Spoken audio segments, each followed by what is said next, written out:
바이든 미국 대통령이 7시간가량의 이스라엘 방문을 마치고 귀국길에 올랐습니다. 이스라엘에 대한 변함없는 지원을 약속하고 인도적 지원을 강조했는데 이후 이스라엘은 전면 봉쇄된 가자 지구에 이집트를 통한 구호품 전달을 허용하겠다고 밝혔습니다.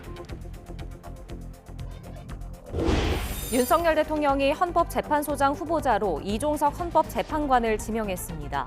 민주당은 이 후보자가 대통령과 서울대 법대 동기라며 대통령이 브레이크 대신 엑셀을 밟았다고 평가했고 국민의힘은 야권이 묻지마 반대 검증을 예고하고 있다고 비판했습니다. 한국은행 금융통화위원회가 오늘 기준금리를 결정합니다. 미 연방준비제도의 통화정책 완화 기대감 등을 고려해 현재 연 3.5%인 기준금리를 6차례 연속 동결할 거란 전망이 유력합니다. 의사협회가 의대 증원 방침에 총파업을 거론하며 강경 대응을 예고하면서 정부가 속도 조절에 나섰습니다. 이런 가운데 의사가 늘면 필수 의료에 대한 낙수 효과는 적고 건강보험 재정 지출이 늘어날 거란 지적이 나왔습니다. 버스 정류장에서 50대 남성이 흉기를 휘둘러 한 명이 숨지고 한 명이 다쳤습니다. 피해자와는 알던 사이로 돈 문제로 다투다 범행을 저지른 것으로 경찰은 보고 있습니다. 오늘 전국에 돌풍과 벼락을 동반한 가을비가 내립니다. 비가 그친 뒤에는 기온이 큰 폭으로 떨어져 오는 주말에는 때이른 초겨울 추위가 찾아올 전망입니다. 시청자 여러분 안녕하십니까? 굿모닝 YTN 2부 시작합니다. 공습이 이어지고 있는 가자 지구에서는 폐허로 변한 건물 잔해 속에서 생존자를 수색하는 작업이 계속되고 있습니다. 외부와 차단돼 물과 식량 부족을 겪는 난민들에게 인도적 지원이 필요하다는 국제사회 호소가 이어지자 이스라엘은 이집트를 통한 구호품 반입을 허용하겠다는 방침을 밝혔습니다. 보도에 최민기 기자입니다. 날이 밝자 폭격을 맞은 가자지구 알-아흘리 병원의 참혹한 참상이 훤히 드러났습니다. 병원 앞 차량은 앙상한 몰골만 남긴 채 모두 타버렸고 희생자들의 시신은 담요에 쌓여 거리 바닥에 놓였습니다. جانا انقصفنا حارتنا انقصفت اجانا ابننا انكسر عنده الحوض واخذ في جبينه 70 غرزه. 주택가에선 잔해 더미에 파묻힌 생존자를 수색하는 작업이 계속됐습니다. 먼지를 뒤집어 쓴 여성이 들것에 실려 나가고 어린 소녀는 머리에 피를 흘린 채 옮겨집니다. 하루가 멀다고 곳곳에서 공습이 이어지면서 병원에는 부상자들이 쉴 새 없이 밀려듭니다. حسبي الله ونعم الوكيل عليهم ضربوا الدار ما دون تحذير على السريع وهو فيها ناس ولا ضربوا تحذير ولا اي شيء مباشره وفيها عيال كامل يمكن 70 شخص فيها. 이 같은 공습 공포에 더해 가자지구가 맞닥뜨린 가장 큰 문제는 식량과 물 부족입니다. 수도와 전기 공급이 끊겨 빵집 수십 곳이 문을 닫았고 외부와도 차단되면서 물과 식량, 의약품과 같은 물자는 점점 바닥을 드러내고 있습니다. A general minimum water requirement per day per person of around about a litre. So that it's very much dependent on how much activity, how much water conservation goes on. But death normally intervenes within about 3 days. 인도적 지원이 필요하다는 국제사회의 호소가 이어지자 이스라엘은 가자지구 남부에 인도주의 구역을 설정하겠다고 한 데 이어 이집트를 통한 구호품 반입도 허용하기로 했습니다. 가자지구 남부와 이집트 국경을 잇는 라파 검문소를 통해 물과 식량, 의약품이 전달될 것으로 보입니다. 전면 봉쇄와 잇따른 공습으로 최악으로 치닫고 있던 가자지구 상황이 이번 조치로 호전될지 관심이 쏠리고 있습니다. YTN 최민기입니다. 가자지구 병원 폭격으로 어수선한 가운데 조 바이든 미국 대통령이 이스라엘을 찾아 미국의 변함없는 지원을 약속했습니다. 동시에 이스라엘을 향해 분노에 잡아먹히지 말라며 과잉보복을 경계하는 메시지도 내놨습니다. 워싱턴 연결해서 자세히 알아보겠습니다. 권준기 특파원. 네, 워싱턴입니다.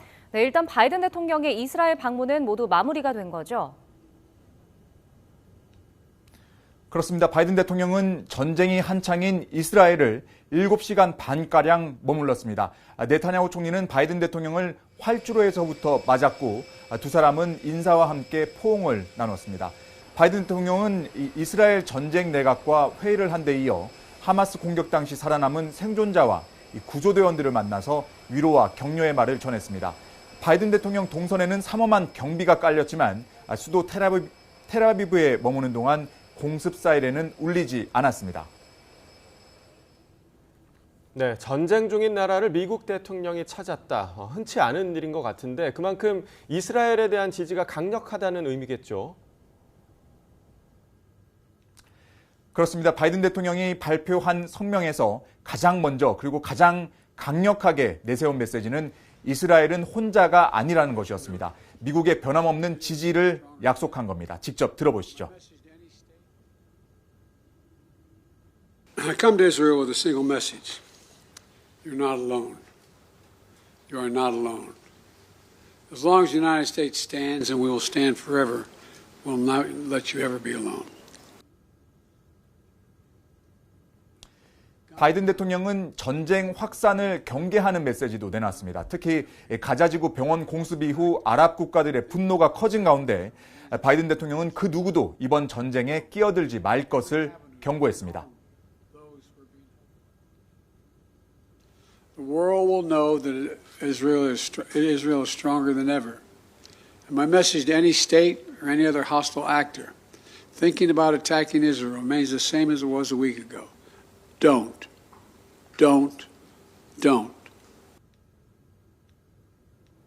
네, 가자지구 병원 폭격에 대한 언급도 있었는데 이스라엘과 무관하다라는 입장을 밝혔죠.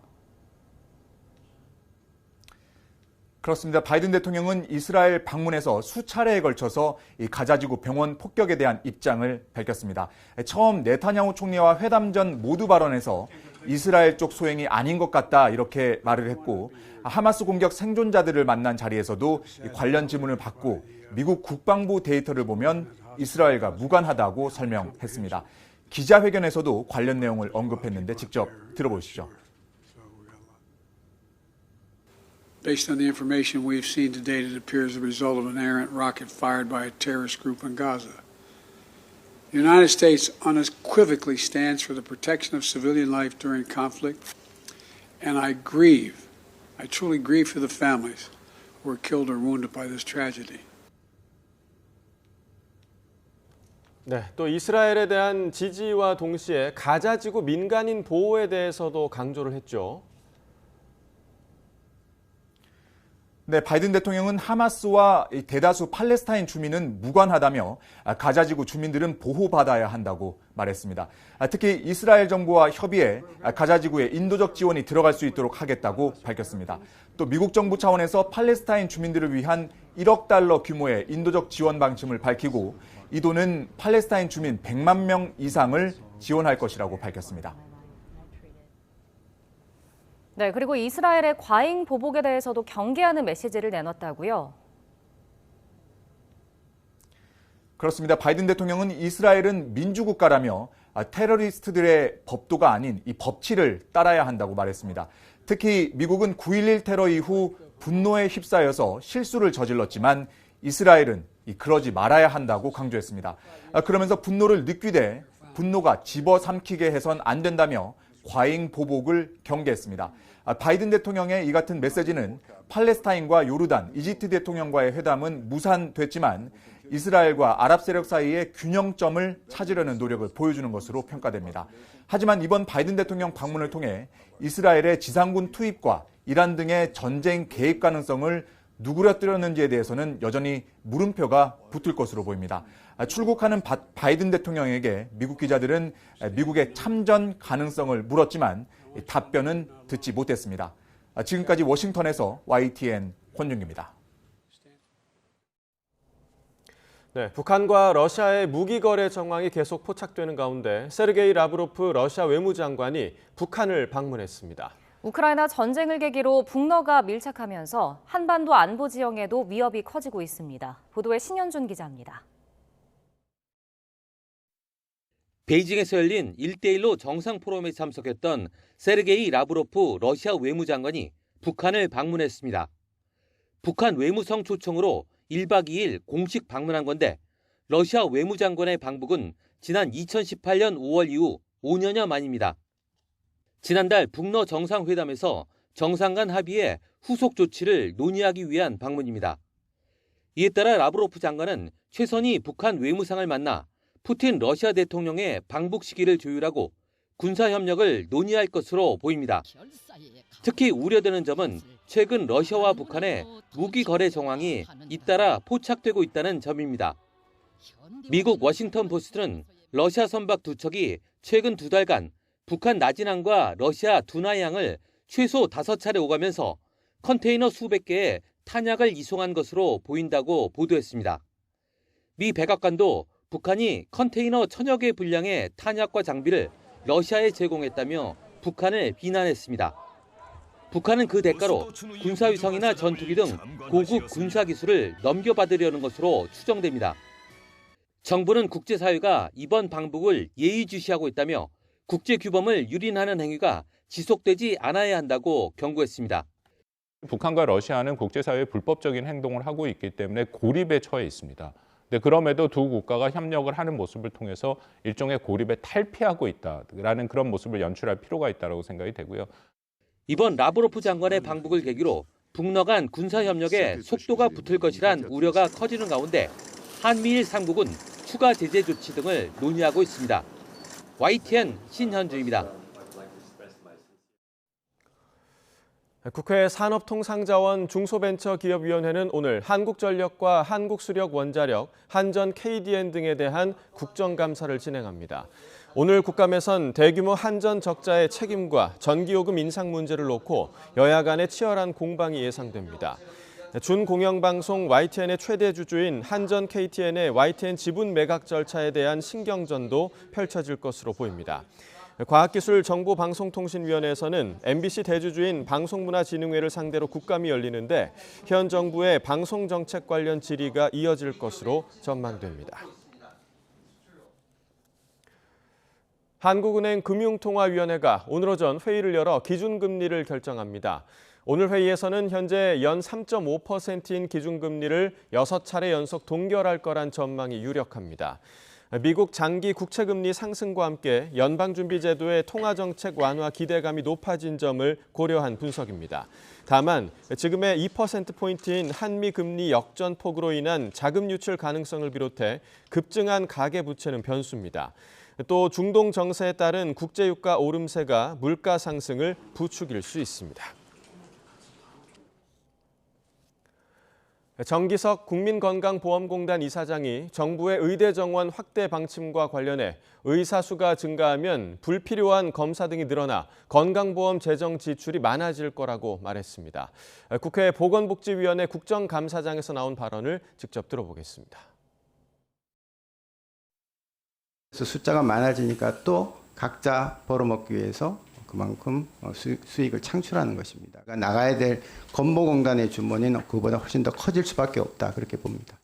낙수 효과는 미미하다고 봐야 됩니다. 예, 그럼 피부 미용 의사가 늘어날 것이다. 이 부분에 대해서는? 그건 너무 당연합니다. 더불어민주당 소속 전라남도 지역 국회의원들이 정부 여당이 추진하는 의대 정원 확대안에 전남 지역 의대 신설이 포함돼야 한다면서 기자회견과 삭발 등으로 호소했습니다. 민주당 신정훈 전남도당 위원장을 비롯한 의원 5명은 어제 국회에서 기자회견을 열고 의사 정원을 늘린다 한들 전남권 의대 신설 없이는 전남의 부족한 의사 인력을 확충할 수 없다고 주장했습니다. 의원들은 삭발식 뒤 용산 대통령실 앞으로 이동해 전남도의회 의원, 전남 지역 당원들이 합류한 전남의과대학 유치 촉구 집회를 열었습니다. 윤석열 대통령이 새 헌법재판소장 후보자로 서울대 법대 동기인 이종석 헌법재판관을 지명했습니다. 보수 성향의 원칙주의자로 알려진 이 후보자가 국회 임명동의 절차를 통과할 경우 자녀 임기인 11개월만 소장직을 수행하게 돼 논란이 예상되는데 이 후보자는 임기 문제 등에 말을 아꼈습니다. 보도에 김철희 기자입니다. 윤석열 대통령이 다음 달 10일 퇴임하는 유남석 헌법재판소장을 대신해 헌재를 이끌 후임자로 이종석 헌법재판관을 지명했습니다. 경북 칠곡 출신의 윤 대통령과 서울대 법대 79학번 동기로 대통령실은 재판 역량은 물론 사법행정 능력까지 두루 갖춘 적임자라고 밝혔습니다. 이종석 헌법재판소장 지명자는 29년간 법관으로 또 5년간 헌법재판관으로 재직하였고 또 실력과 인품을 갖추신 명망 있는 법조인이십니다. 국민의힘 전신인 자유한국당 추천으로 헌법재판관이 된 이 후보자는 보수 성향의 원칙주의자로 평가받습니다. 2019년 낙태죄가 헌법에 어긋난다는 헌재 결정이 내려질 당시 태아 생명권을 근거로 합헌 의견을 냈고 고위공직자 범죄수사처 설립에도 위헌 요소가 있다는 소수 의견을 제시했습니다. 지난 3월 민주당이 주도한 이른바 검수완박법이 효력을 인정받았을 땐 입법 내용과 과정에 모두 문제가 있어 입법을 취소해야 한다는 주장을 펴기도 했습니다. 이 후보자가 국회 문턱을 넘는데 가장 큰 걸림돌은 임기입니다. 관례상 현직 헌법재판관은 6년 임기인 헌재 소장에 임명되더라도 기존 재판관 임기만 채우게 되는데 이 재판관 임기는 내년 10월 만료됩니다. 사실상 11개월만 남은 셈이라 윤 대통령이 한 차례 더 지명권을 행사하게 되는 겁니다. 대통령실 고위 관계자는 후보자 찾기가 쉽지 않았고 국회에서 승인해줘야 하는 점도 고려했다며 벌써 이 후보자의 연임 여부를 말하기는 이르다고 밝혔습니다. 또 윤 대통령과 서울법대 동기란 꼬리표로 야당의 집중 공세가 예상되는 데 대해선 가까운 사이는 아닌 것 같다며 이 후보자 능력을 우선했다고 선을 그었습니다. 이 후보자 역시 지명으로 무거운 책임감을 느낀다면서도 임기 문제나 윤 대통령과 인연 등에 관한 언급은 자제했습니다. 여러 가지로 부족한 제가 소장 후보자로 지명이 되어서 무거운 책임감을 느낍니다. 임기가 1년이 안 될 것 같은데 좀 어떻게 보세요? 제가 말씀드리기는 적절하지 않지 않나 싶습니다. 앞서 이 후보자는 2018년 헌법재판관 인사청문회 당시 자신과 배우자의 위장 전입 등을 인정하고 사과한 바 있습니다.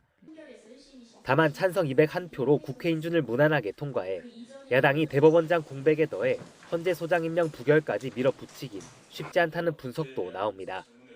YTN 김철입니다. 더불어민주당이 이번 지명에 대해 브레이크를 밟으라고 했더니 엑셀을 밟았다고 비판했습니다. 민주당 박성준 대변인은 브리핑에서 윤 대통령의 이종석 헌법재판소장 후보자 지명이 서울 강서구청장 보궐선거를 통해 드러난 민심에 대한 답변이냐면서 이같이 밝혔습니다. 그러면서 대학교 같은 과 동기 친구를 헌재소장으로 지명하다니 공사 구분이 되지 않느냐며 이 후보자는 자녀 임기가 1년밖에 남지 않은 점을 지적했습니다. 국민의힘은 야권이 벌써 묻지마 반대 검증을 예고하면서 헌법재판소 수장 공백까지 부르려 한다고 비판했습니다.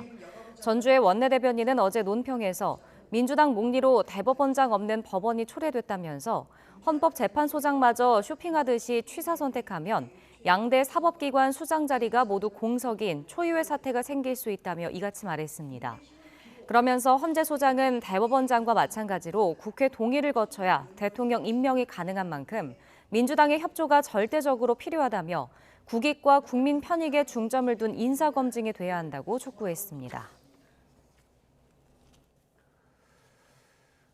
수능 관련 문제 거래 의혹을 수사하는 경찰이 전현직 교사와 학원 강사를 비롯한 35명을 입건해 수사를 이어가고 있습니다.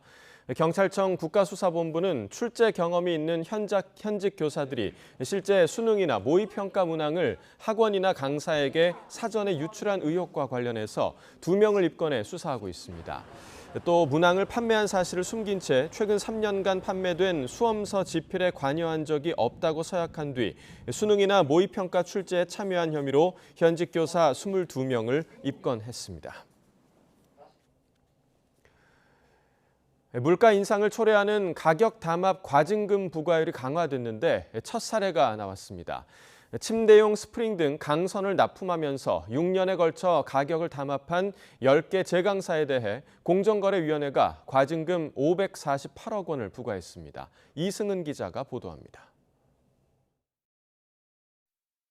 철강사는 강선 제품 원자재인 선재를 생산하고 제강사들은 이것을 사서 강선을 제조합니다.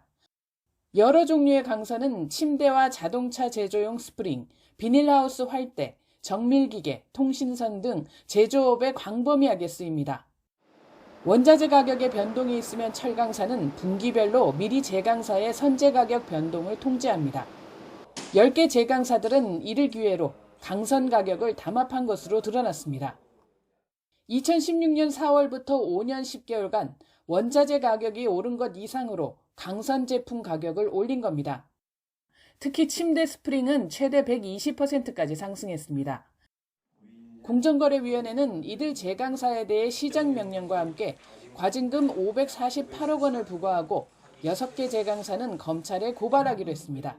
이번 건은 담합에 대한 과징금 부과 기준율이 매출액의 최대 20%로 2배 향상된 뒤 첫 적용 사례입니다.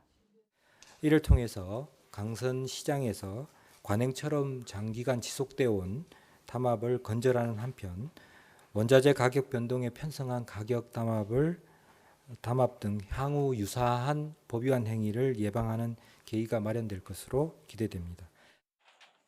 공정위는 국민 부담으로 직결되는 소비재뿐만 아니라 산업의 파급 효과가 큰 중간재 담합에 대한 감시도 강화하겠다고 밝혔습니다. YTN 이승은입니다. 지하철을 탈 때 개찰구에 표시되는 빨간색 불이나 노란색 불 본 적 있으십니까? 승차권의 종류에 따라 개찰구에서 들리는 전자음도 다른데요. 일반 승차권과 무임 승차 우대권을 구분하는 장치들인데 인권 침해 소지가 있는 만큼 개선이 필요해 보입니다. 정현우 기자의 보도입니다. 지팡이를 든 한 승객이 지하철역 개찰구를 통과하자 하단에 노란색 불이 들어옵니다. 또 다른 승객이 들어가자 이번엔 빨간색 불이 표시됩니다.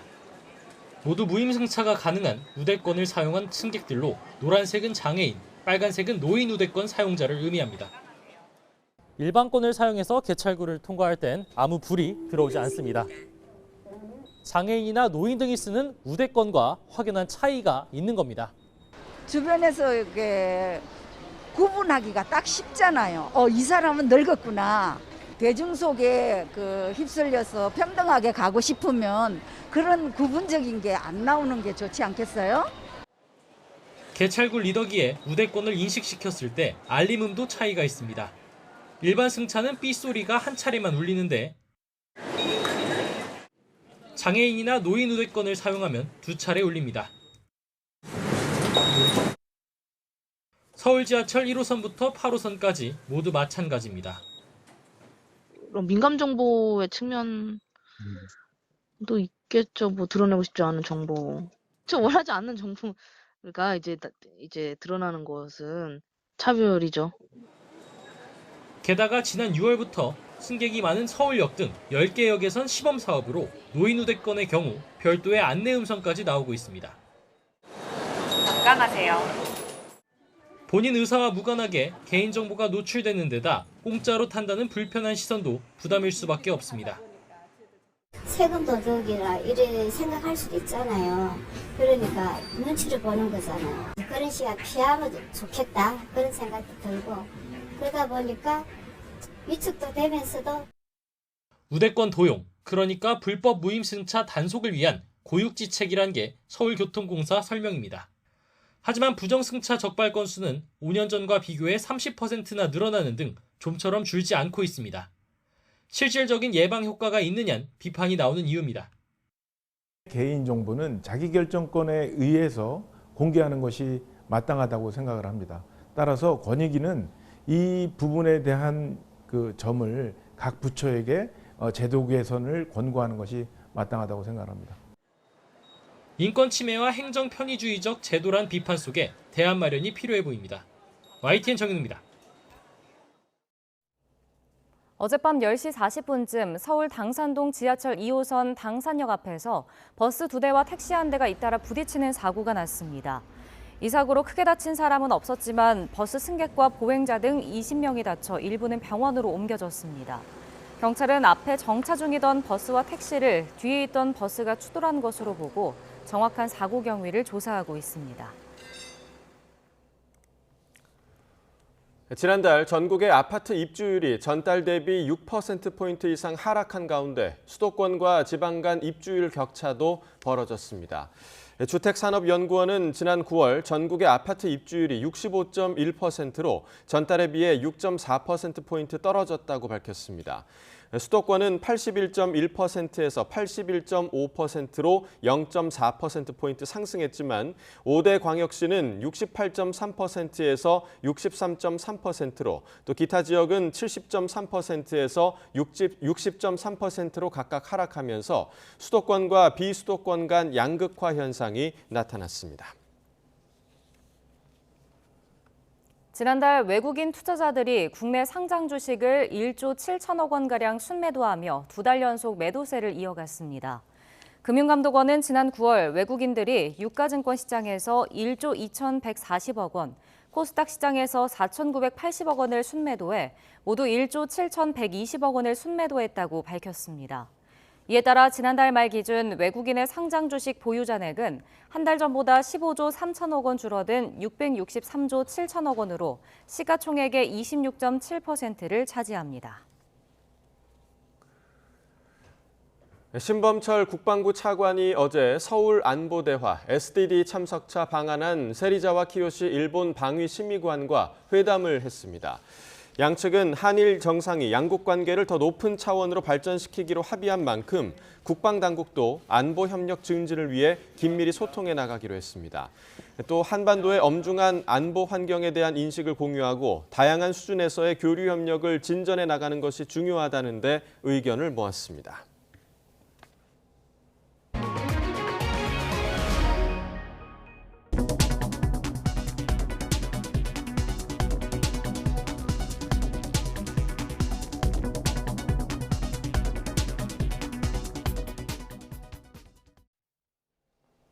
오늘은 곳곳에 요란한 가을 비가 내립니다. 현재 경기 북부와 강원 북부에 동서로 기계에 발달한 강한 비구름이 분포해 있는데요.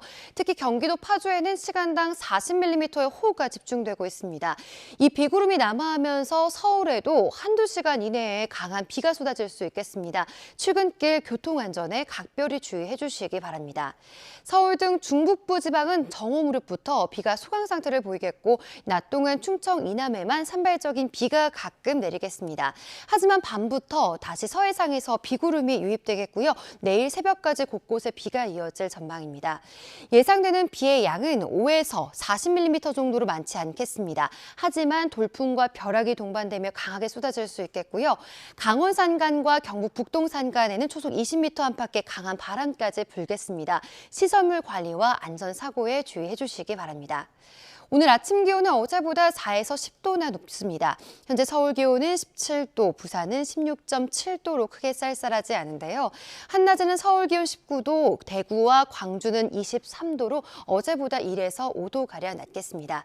비가 그친 뒤 토요일에는 서울 기온이 5도까지 떨어지는 등 초겨울 추위가 찾아올 전망입니다. 날씨였습니다.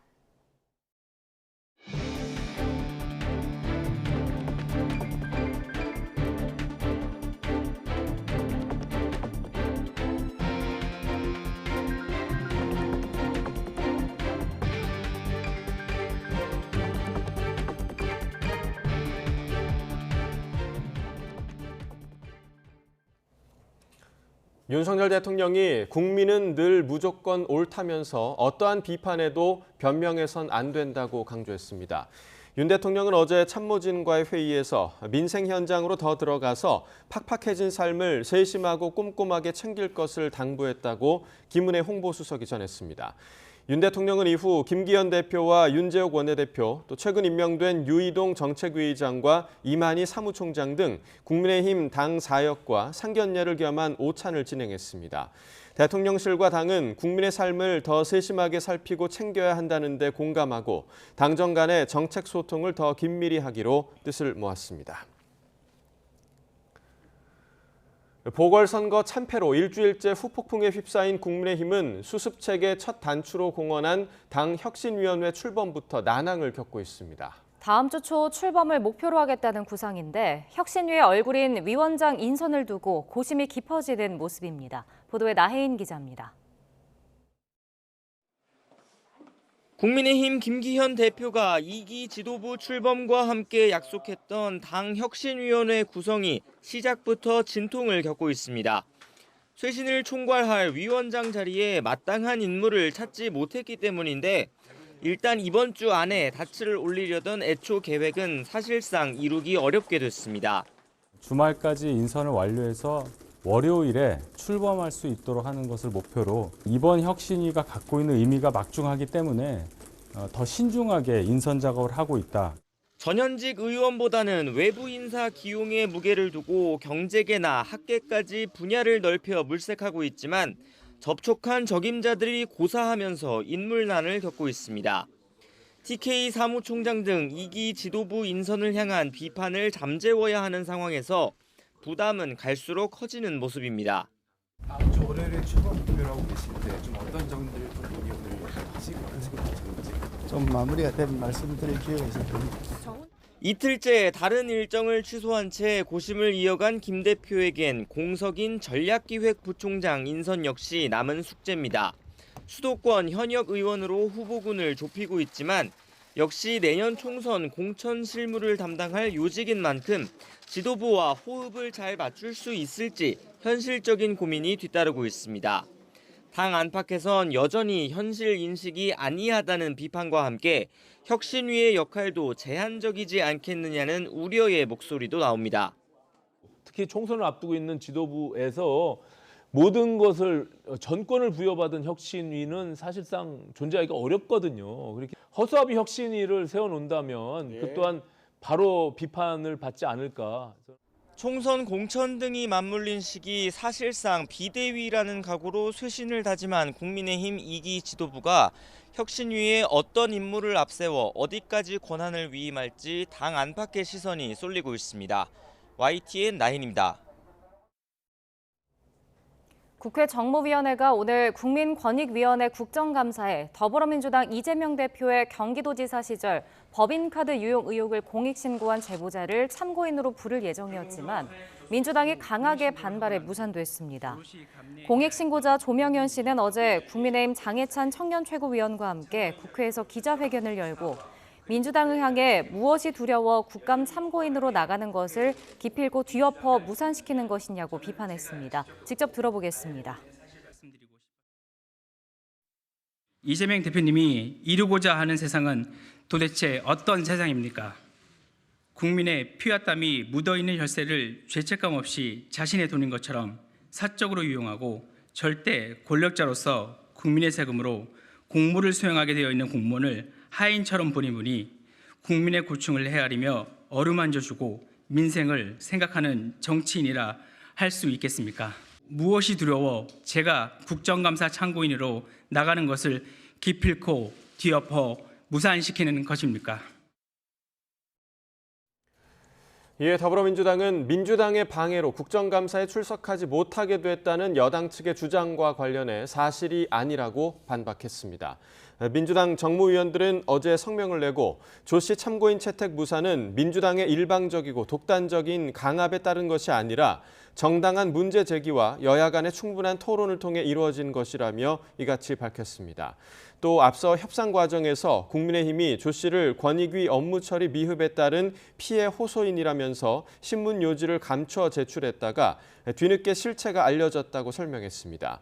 이어 민주당이 참고인에 관한 의도적인 정보 제공 회피에 대해 이의를 제기하자 여당도 이를 인정하고 자발적으로 참고인 신청을 철회했다고 덧붙였습니다.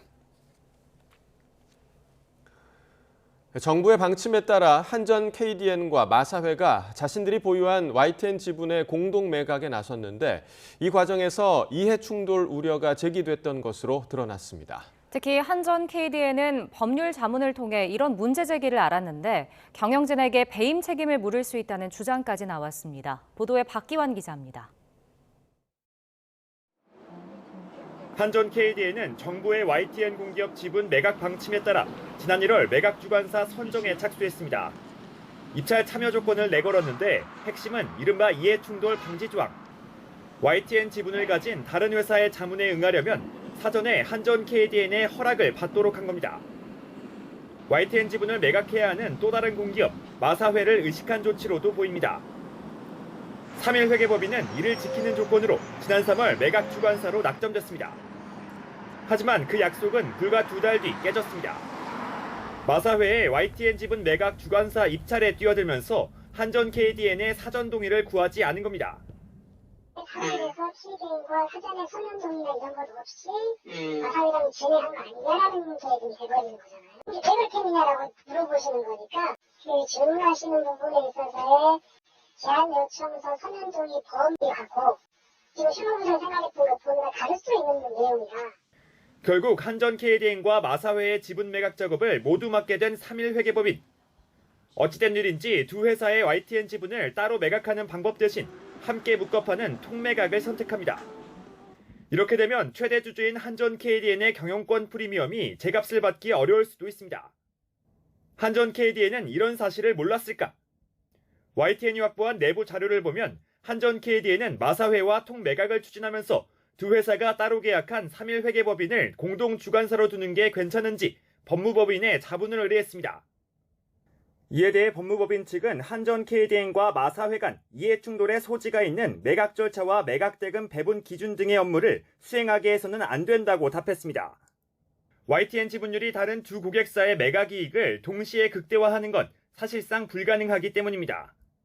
21% 가진 사람 입장에서는 그래도 나한테 좀 뭐 좀 더 내야 되는 거 아니 이런 느낌이 들잖아요. 그런데 그거를 한 사람한테 맡기면 결국은 이해가 상충되는 두 사람의 문제를 한 사람이 맡으면 쌍방대리처럼 되니까 그 이해 상충이 있는 거다. 경영권 프리미엄을 일부 포기하고 손해를 감수하면서 통매각을 결정한 만큼 한전 KDN 경영진의 배임 사유에 해당한다는 주장도 나오고 있습니다. 명백하게 위반한 것을 눈 감아준다고 하는 것은 뭔가 그거보다 더 강력한 힘이 작동하고 있다고 봐야겠죠. KDN 주주 입장에서 보면 일종의 배임에 해당될 수도 있는 것이어서 왜 그렇게 됐는지를 좀 철저하게 따져보는 게 중요한 문제 같습니다. 이에 대해 한전 KDN은 이해 충돌 문제가 생기지 않도록 3일 회계법인의 관여를 배제한 채 마사회와 직접 협의하고 있다고 밝혔습니다. 3일 회계법인 측은 우연히 두 회사의 매각 자문사로 선정됐다며 이해 충돌 소지는 없고 통매각이 유리하다고 강조했습니다. YTN 박견입니다.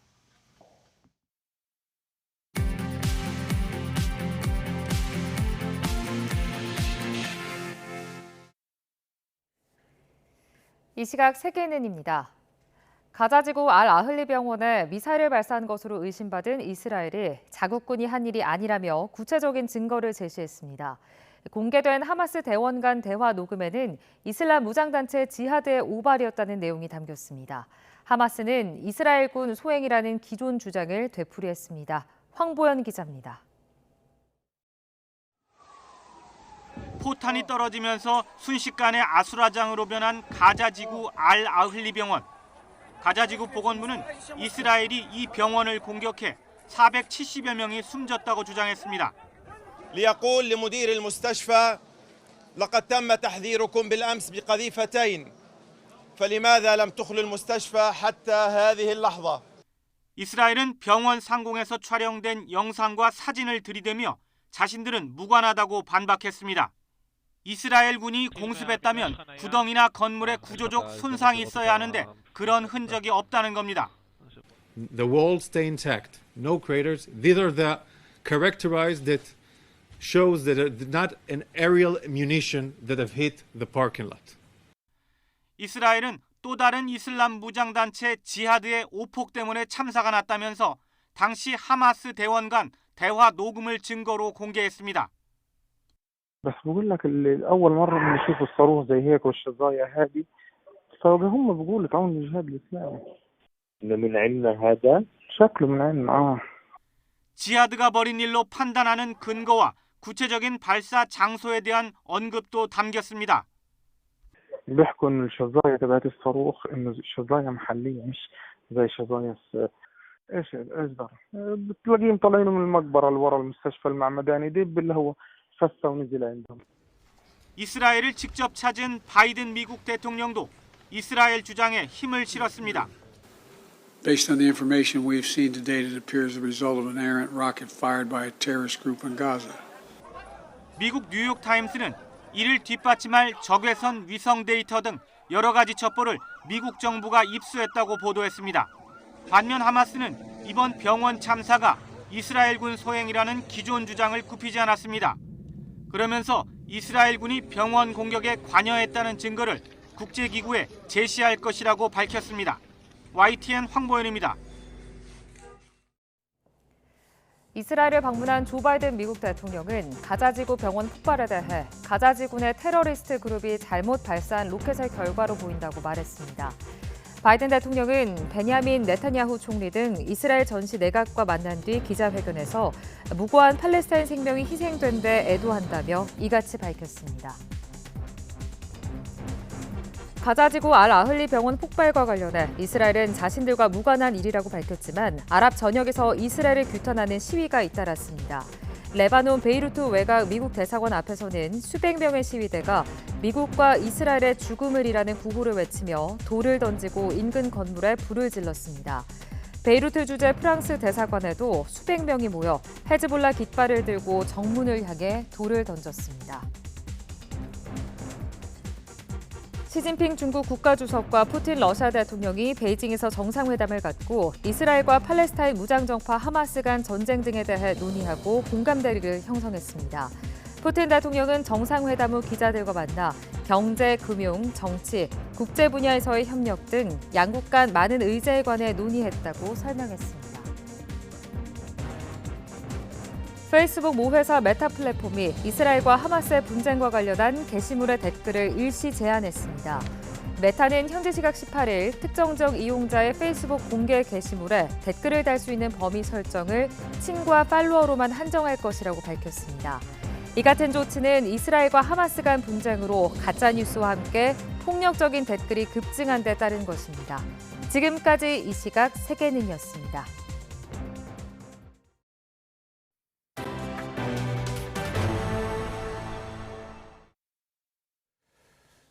세르게이 라브로프 러시아 외무부 장관이 어제 북한에 도착해 이틀간의 방북 일정을 시작했다고 러시아 매체들이 보도했습니다.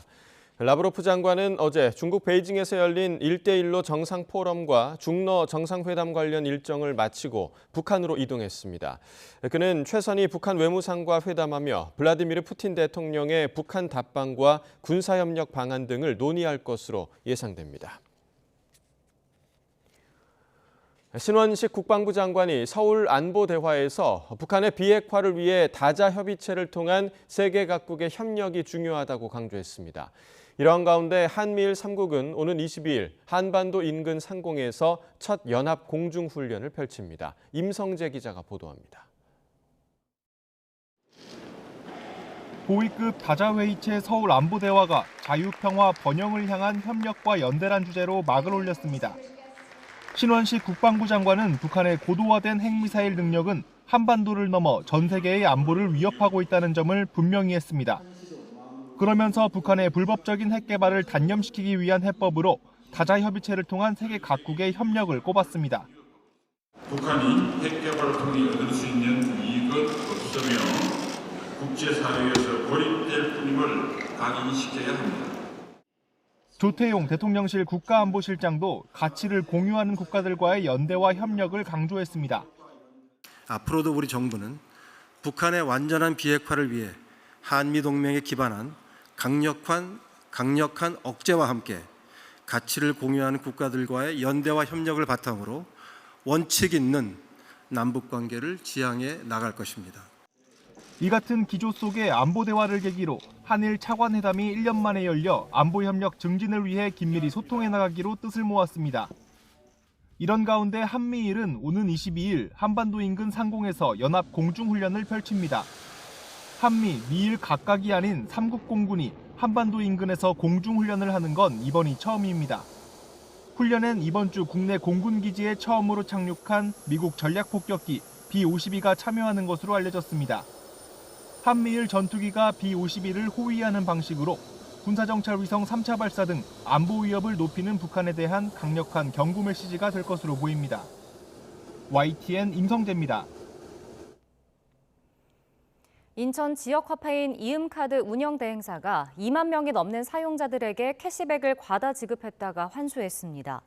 인천시는 이달 1일부터 지난 11일까지 카드 사용자 2만여 명에게 과지급된 캐시백 4,554만 원을 환수했다고 밝혔습니다. 이달부터 적용된 캐시백 비율 인상 과정에서 이음카드 운영 대행사의 전산 시스템에 오류가 생기면서 과지급이 발생한 것으로 파악됐습니다. 가격을 낮춘 중국산 테슬라 모델이 지난달 수입차 판매 1위를 차지하며 전기차 시장에 돌풍을 일으키고 있습니다.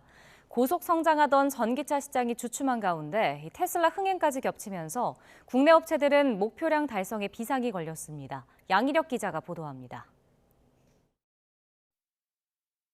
중국 상하이 공장에서 만든 테슬라 모델 Y의 지난달 국내 판매량이 4,206대로 집계됐습니다. 벤츠 E클래스나 BMW 5 시리즈 등 기존 인기 모델들을 제치고 수입차 가운데 1위를 차지했습니다. 한 달 전보다 무려 10배 가까이 팔려나가며 돌풍을 일으켰습니다. 국내 업체인 LG 에너지 솔루션 배터리에서 중국산 저가형 배터리로 갈아타 출고가를 2천만 원가량 낮춘 점이 소비자 마음을 흔들었습니다. 기존에는 이제 그 차량 가격이 높아서 환경부 보조금 수혜를 받을 수가 없었는데 환경 보조금 수혜를 받을 수 있게 되면서 그런 것들이 이제 판매 증가를 이제 견인을 했다. 특히 테슬라 모델 Y가 거둔 실적은 국내 승용 전기차 상위 10개 모델의 지난달 판매 대수를 모두 더한 것보다도 많습니다. 가격 경쟁력을 앞세운 테슬라의 흥행이 전기차 시장의 지각 변동으로 이어지지 않을까 국내 자동차 업계는 고심할 수밖에 없습니다. 당장 현대차와 기아차가 국내에서 3분기까지 판매한 전기차는 올해 목표로 제시한 18만 5천 대의 절반에 불과합니다. 고속 성장하던 국내 전기차 시장이 주춤하면서 목표 달성이 어려울 거란 어두운 전망까지 나옵니다. 지금까지 팔은 차를 보면 사실 그 목표량은 달성할 수 있을 가능성은 그렇게 높아 보이진 않아요. 제조사 입장에서도 그걸 선뜻 차량 가격을 떨어뜨릴 수 있는 부분들이 없다, 마진을 떨어뜨릴 수 있는 부분들이 없다 보니까. 기아는 새 전기차 라인업을 공개하고 고급형부터 보급형까지 모델을 다양화해 소비자들 입맛을 공략하겠다는 청사진을 제시했습니다. 부족한 점으로 꼽히던 충전시설 인프라도 확대해 전기차의 대중화를 이끌 계획입니다. 전기차 구매를 망설이게 하는 가장 큰 요인은 바로 전기차의 높은 가격과 충전의 불편함이라고 생각합니다. 그들을 망설이게 하는 우려사항에 대한 해결 방안을 제시하려고 합니다. 다만 글로벌 경기 침체가 이어지고 유럽 각국이 보조금 혜택을 축소하면서 전기차 판매량을 2030년까지 360만 대로 늘리겠다는 현대차 그룹의 중장기 계획에 변화가 불가피하다는 지적도 나옵니다. YTN 양일혁입니다. 프로야구 포스트 시즌이 오늘 NC와 두산의 와일드카드 결정전으로 막을 올립니다. 1승을 안고 시작하는 홈팀 NC가 다소 유리하다는 분석 속에 두 팀은 각각 외국인 투수 테너와 국내파 에이스 곽빈을 선발로 내세웁니다. 2015년부터 도입된 와일드카드 결정전에서 5위가 4위를 꺾은 경우는 한 번도 없었습니다. 올해 처음 1군 지휘봉을 잡은 강인권 MC 감독과 이승엽 두산 감독이 벌일 초보 사령탑의 지략 싸움도 관심입니다. 현재 경기 북부에는 가을비답지 않은 강한 비가 쏟아지고 있습니다. 파주에 시간당 40mm 안팎의 호우가 집중되고 있는데요. 비구름이 점차 남하하며 출근길 서울에도 강한 비가 쏟아질 수 있겠습니다. 교통안전에 각별히 주의해 주시기 바랍니다. 서울 등 중북부 지방은 오후부터 비가 소강 상태를 보이겠습니다. 낮 동안 충청 지방을 중심으로만 비가 가끔 이어지겠고요. 밤사이 다시 비구름이 유입되며 남부 지방을 비롯한 곳곳에 비가 이어질 전망입니다. 내일 새벽까지 5에서 40mm의 비가 돌풍과 벼락을 동반하며 요란하게 내리겠습니다. 강원 산간과 경북 북동 산간에는 초속 20m 안팎의 강풍까지 이어지겠습니다. 오늘 아침 기온은 어제보다 4에서 많게는 10도나 높게 출발하고 있습니다. 현재 서울 기온 17도, 부산 16.7도로 크게 쌀쌀하지 않고요. 한낮에는 서울 19도, 대구와 광주는 23도로 어제보다 1에서 5도가량 낮겠습니다. 비가 그친 뒤 토요일에는 서울 기온이 5도까지 떨어지면서 올 가을 가장 추운 날씨가 찾아오겠습니다. 날씨였습니다. 굿모닝 YTN 2부 마칩니다. 잠시 후 6시 50분 3부에서 뵙겠습니다.